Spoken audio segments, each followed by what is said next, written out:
마가복음 14장 22절로 26절까지 말씀 함께 읽도록 합니다. 그들이 먹을 때 예수께서 떡을 가지사 축복하시고 떼어 제자들에게 주시며 이르시되 받으라 이것은 내 몸이니라 하시고 또 잔을 가지사 감사기도 하시고 그들에게 주시니 다 이를 마시매 이르시되 이것은 많은 사람을 위하여 흘리는 나의 피 곧 언약의 피니라. 진실로 너희에게 이르노니 내가 포도나무에서 난 것을 하나님 나라에서 새 것으로 마시는 날까지 다시 마시지 아니하리라 하시니라. 이에 그들이 찬미하고 감난산으로 가니라. 아멘. 최후의 만찬이라는 제목으로 아침 묵상 함께 말씀 나누도록 하겠습니다. 예수님과 그의 12명의 제자들은 그 누군가의 희생, 그 누군가의 헌신, 그 누군가의 섬김의 장소에서 6월절 마지막 만찬을 맞이하고 있습니다. 주님은 자신이 6월절 어린 양으로 오셨음을 제자들에게 알려주시고 계신 것입니다. 오늘 본문 22절 말씀은 그들이 먹을 때 예수께서 떡을 가지사 축복하시고 떼어 제자들에게 주시며 이르시되 받으라 이것은 내 몸이니라. 같은 성경을 기록했던 누가복음 22장에서는 이렇게 기록되어 있습니다. 너희를 위한 내 몸이라 라고 구체적으로 말씀하고 계신 것입니다. 예수님은 6월절 어린 양의 희생 제물이 되어 이 땅에 오셨습니다. 6월절은 출애굽기에서 이스라엘 백성들이 애굽의 노예로 있는 그들에게 참된 해방을 허락하여 주시면서 마지막 재앙으로부터 죽음으로부터 그들을 살려주실 때 사용되었던 제물, 그것이 바로 6월절 어린 양입니다. 주님은 이제 죄로 말미암아 죽을 수밖에 없는 우리들에게 죄의 구속으로부터 자유, 해방을 주시고자 주님께서 이 땅에 6월절 어린 양으로 오셨다라는 것입니다. 23절에 또 잔을 가지사 감사 기도하시고 그들에게 주시니 다 이를 마시매 이르시되 이것은 많은 사람을 위하여 흘리는 나의 피 곧 언약의 피니라 라고 말씀하고 있는 것입니다. 여기서 주님께서 자신이 걸어가야 할 길이 무엇인지를 아셨습니다. 그리고 그 길은 고난의 길이라는 사실을 알고 계신 것입니다.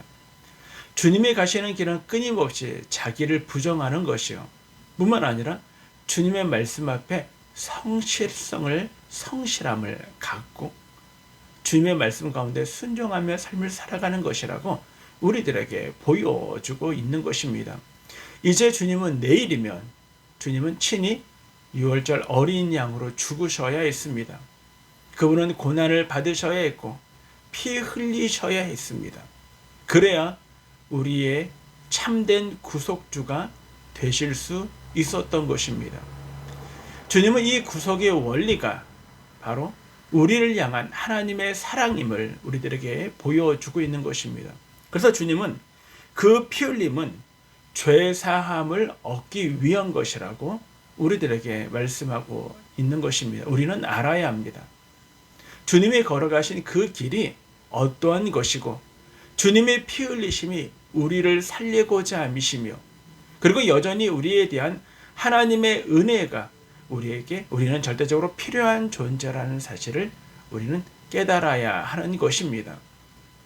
이제 주님은 말씀하십니다. 25절에 진실로 너희에게 이르노니 내가 포도나무에서 난 것을 하나님 나라에서 새 것으로 마시는 날까지 다시 마시지 아니하리라 라고 말씀하고 있습니다. 6월절 날 제사를 드릴 때 전제라는 제사의 방법이 있습니다. 전제는 포도주를 붓는 것입니다. 제물에. 이제 포도나무에서 나왔던 그 모든 것으로 드리는 제사. 이제 그 제사는 더 이상 드릴 필요가 없다라는 것을 우리들에게 말씀하고 있는 것입니다. 다시 이야기하면 6월절 제사는 이제 종결되었다라는 것입니다. 이제 6월절 어린 양으로 완전하게 우리를 위하여 단번에 자신을 내어주심으로 말미암아 이제 우리는 예수 그리스도를 믿는 믿음 안에서 우리는 구속 하나님의 은혜를 우리는 누리게 되는 것입니다. 그래서 주님께서는 유월절 제사가 이제 필요한 것이 아니라 바로 참된 의미를 갖고 있는 성찬이 우리에게 필요하다는 사실을 주님께서 말씀하고 있는 것입니다. 그래서 하나님 나라에서 새 것으로 마시는 날까지, 그래서 하나님의 나라는 주님이 재림하여 다시 오셔서 완전하게 이루어지는 그 하나님의 나라, 그때까지라는 것입니다. 그때까지 우리는 무엇을 통하여? 성찬을 통하여 무엇을 기념하는 것입니까? 유월절 어린 양으로 우리를 위하여, 우리의 죄를 위하여 피 흘리시고 고난 당하시고 죽으심으로 말미암아 저와 여러분 우리의 모두의 참된 완전한 대속죄가 되어 주셨다라는 사실입니다. 그러므로 이제 은혜 예수 그리스도를 믿음으로 말미암아 하나님 앞에 다 나아갈 수 있는 깨끗함을 받는 하나님의 거룩한 백성이 되어졌다라는 것입니다. 그리고 오늘 말씀은 이렇게 우리들에게 이야기해 주고 있습니다. 그리고 주님께서는 찬미하며 감람산으로 가셨다라고 말씀하십니다. 주님이 가셨던 이 감람산은 어떤 것입니까? 네, 누가복음 22장에 보면 그곳은 겟세마네 동산입니다.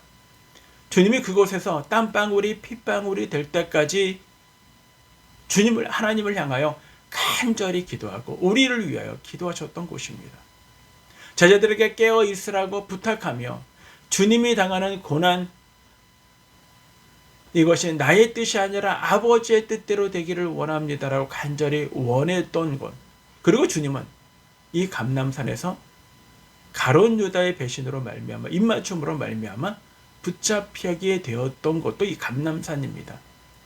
근데 그 감람산을 찬미하며 가셨다라는 의미는 어떤 의미를 우리에게 보여주실 걸까요?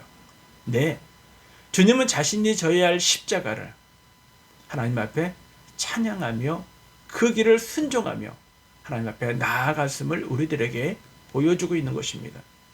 이사야 선지자는 그가 찔림은 우리의 허물을 인하며 그가 상함은 우리의 죄악을 인함이라. 그가 채찍에 맞으로 우리가 평화를 누리고 그리고 우리가 나음을 입었도다라고 우리들에게 말씀해 주고 있는 것입니다. 사랑하는 여러분, 그렇습니다.